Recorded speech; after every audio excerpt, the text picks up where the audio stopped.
Be confused with the sartorius. Remember the sartorius we were doing this way, and one of the things it does was lateral rotation. So we were allowing the hip to flex and abduct. Now we're going to stabilize. And what we want you to do is I just want you from the hip to try to bring your heel across your opposite ankle, not up and toward the knee. Okay? So can you do that for me? Okay? So that would be which? Internal or external? External. Okay. All right. And then what I would like you to do is just like a pendulum, can you bring it out that way? So that would be Internal rotation. Okay, so we've got a 3. So we're going to start from here. What I'm going to do is have you pull in. Good. 1. Hold. Come on. 2. Come on. Hold. 3. All right. Now push out. Push out. Push out. So you can see you may have to stabilize up here a little bit. So there's 4. Okay. So don't let me pull you out.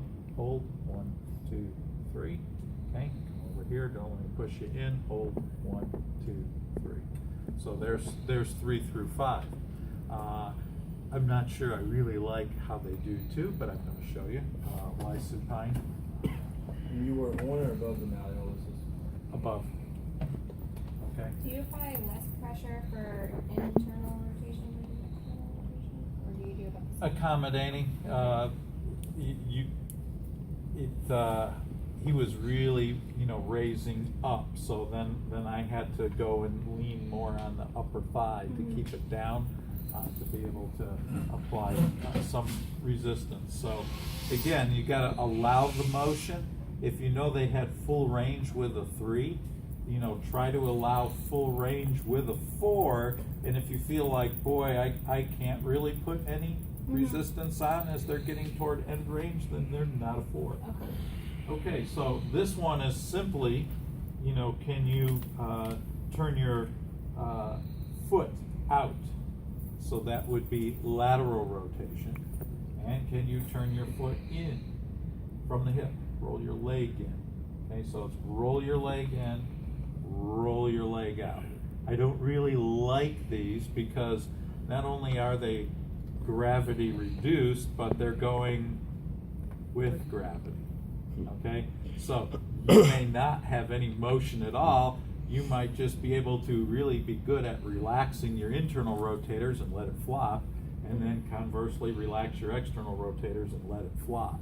However, that's what they say. But so that's the thing we have to see, is that being actively turned or just relaxed? Because there are a lot of people, especially the larger they are and the more heavy the leg, that it will just flop into external rotation anyways.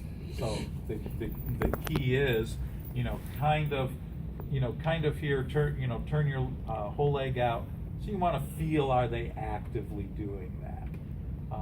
And if so you're kind of here on the lateral rotator, so you're going to feel if they're actively doing it. So if they are, that's also your 1 test.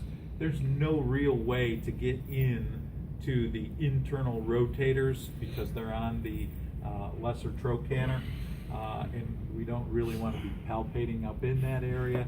That's not socially acceptable. So it's kind of one of those where again, what I would do is feel if there is any sort of tension being created when they're trying to come in, and you'll be able to feel that with your hands. So that, and nothing happens, it's 0. But I don't think you'll ever find a person who's 0 who's able to hold their foot up and down, because it kind of takes co-contraction of both the internal and external rotators to hold your foot there and not have gravity flop it over.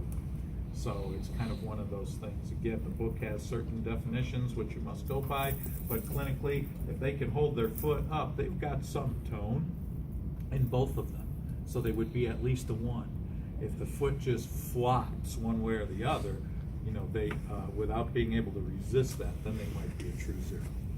Okay? All right, so hip internal, external rotations.